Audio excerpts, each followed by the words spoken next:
Welcome to r/RedditRevenge. This is a story of someone getting back at someone with revenge after being wronged. Thank you friends for subscribing to the channel, and for so many likes. The first story. I heard the sound on Easter was terrible because I was fired, so I ruined Easter. The second story. I won the court and took my money, but the company paid 3 times more. The third story. F with me, and I ruin your life. The first story is, make me your scapegoat, I'll ruin Easter. Years ago, I worked as the audio engineer for a large church. I loved my job, loved my boss, didn't get paid much, but life was good. After a couple of years of working there, the church hired a new worship pastor. He was a great musician, but a terrible manager. Before this position, he had literally never managed a single person in his life. He certainly wasn't hired for his leadership skills. Things were fine for a while. About a year later, the church did a complete overhaul of the audio system. The old sound system has been designed for piano, orchestra, and choir, and hadn't been updated in 30 years. As an audiophile, I was over the moon. In a couple of weeks, we went from speakers older than I was and a system that had been patched together haphazardly to a system that would make most small concert venues jealous. Little did I know this would eventually lead to my termination. It's important to know that I had practically nothing to do with this upgrade. You would think you'd consult your audio engineer when upgrading your audio system. I tried to help but was told to butt out. The install company did their work, and it was quickly time for the new system to go live. I had a grand total of 3 hours with live musicians before the first service, and every single one of my effect and HQ presets was useless. Myself and the lead tech from the install company had to redo everything on the fly. The first week was terrible.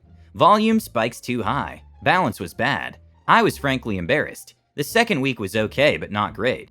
The third week I finally had everything sorted. Volume never peaked above set decibel levels, and the music sounded great.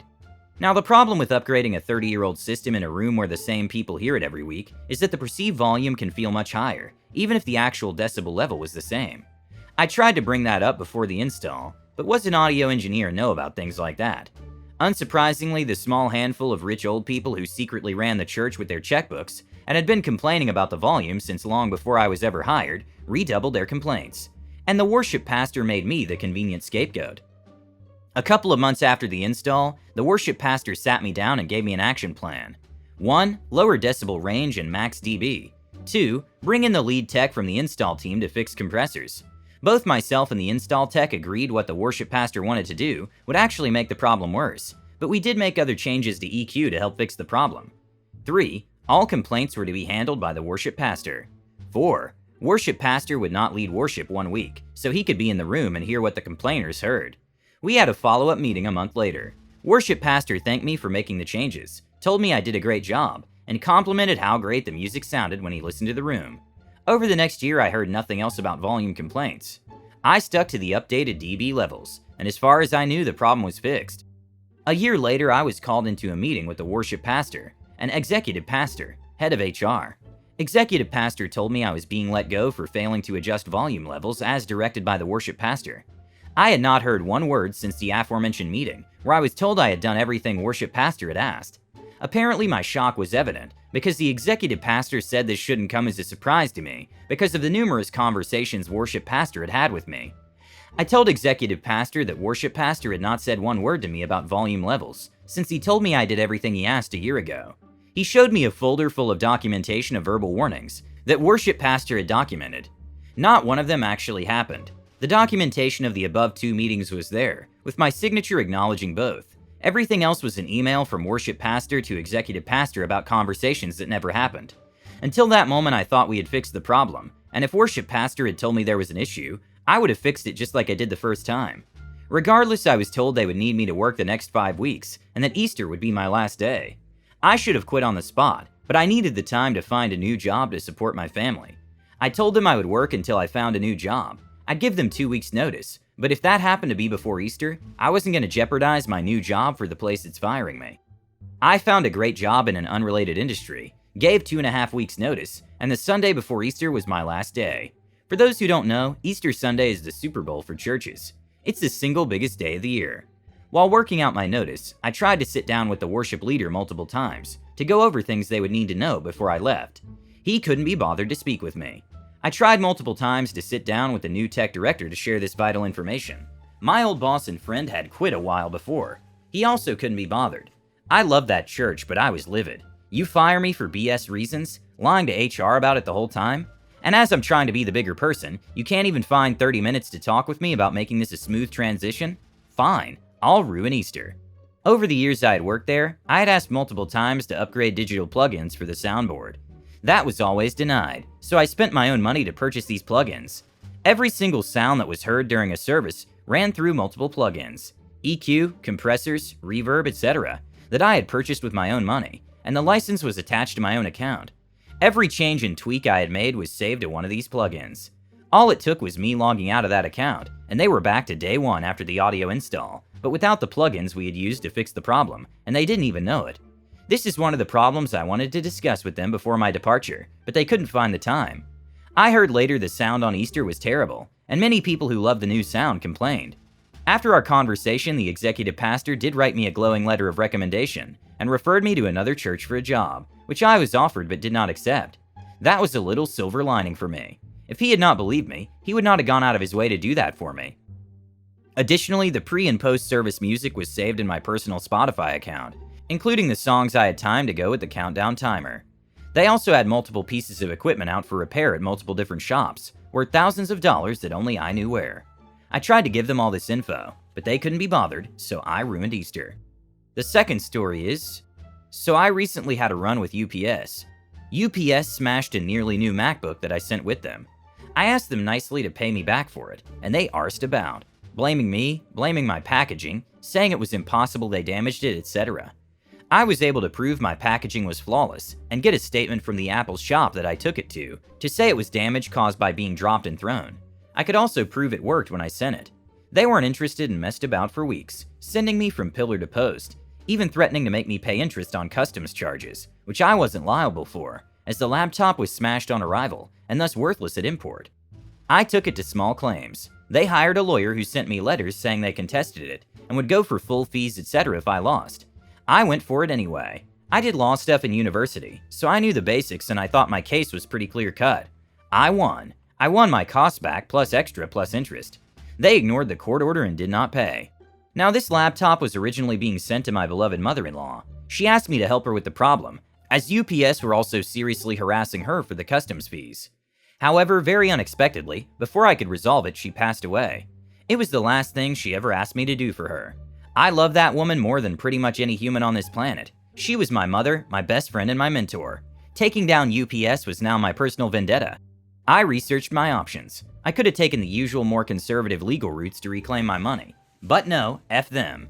I don't care about the money anymore. I want revenge, I want drama, I want karmic justice. I went to the high court. I got a writ of control. I, of course, added on more fees and more interest. I then hired the most aggressive bailiff firm in London. I trusted that the SH processes an attitude of UPS to mean they would ignore the letters and actually get a visit. They did. The bailiffs rock up at UPS headquarters and explain the situation. UPS refused to pay, so the bailiffs start listing goods. Security tries to make them leave. The office manager tries to bully them out. Obviously, no SHs are given by the bailiffs, and they crack on with their jobs. I wasn't allowed the body cam footage, but they did send me a detailed report. The final conclusion is copied from it below. Calls were then made to the accounts manager, who arrived in a hurry. As no payment was forthcoming from them, the agent explained the removal process and costs involved, and called the office for approval to begin removals. The agent began to seize assets. The finance director then arrived on the scene. He was not at all happy about the attendance, but ultimately agreed to pay a voluntary payment in full from his personal account in order to stop the removal. I know it's a drop in the ocean to UPS, but I got more than double what I originally asked for to replace a laptop. They would have had to pay even more on top in fees to the bailiffs. I reckon it cost them at least 3 times more than the original claim in the end. But mostly I just enjoy the mental image of the flustered finance director and his impotent rage, having to pay his own money to stop the heavies taking desktop computers and fancy pot plants and things out of their swanky head office lobby. The last story is, please allow me to introduce myself. Let me preface with these words. I am petty, I am spiteful, and I am vengeful. We all have a point in our lives where we play the fool in a relationship. My point was when I was in college. I had always been a confident girl. Basically, I didn't give a d what people thought of me. You either liked me or you didn't. Over the course of the next 2 years, my self-esteem went from great to absolute SH. How? Glad you asked. Hold on tight, this is a bumpy one, folks. I started dating this guy at 18. I was a freshman in college and we met through mutual friends. Initially, he seemed like a good guy. They always do to sink their claws into you. He said all the right words, did all the right things, pretended to be the perfect gentleman. The fact that he had 2 kids around the same age should have been a red flag for me, right? Nope. About 6 months into our helliship is when things started to turn. It started with him asking me to hook him up with my sister. Say, what now? Yes, you read that right. He asked me to hook him up with my sister. I denied. That's when the belittling started.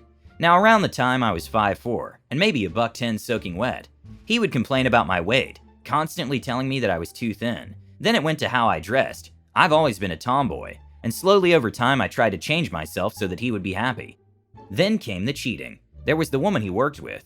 They had dated previously and had been broken up with for a few months when we started dating. But he wanted his cake and to eat it too.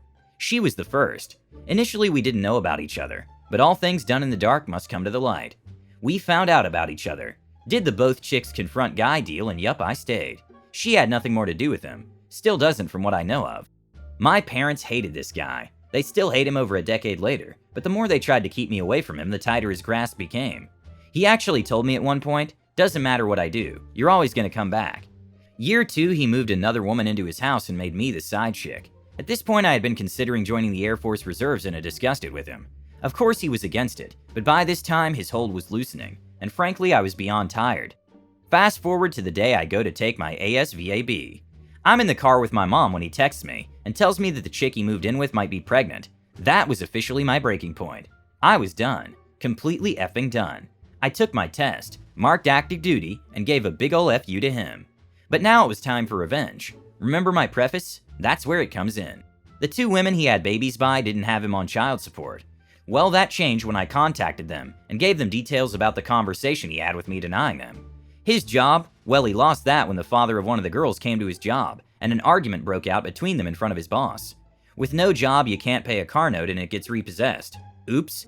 With no job, you can't pay bills and services get disconnected. My bad. With no car, it gets hard trying to get the job interviews as well.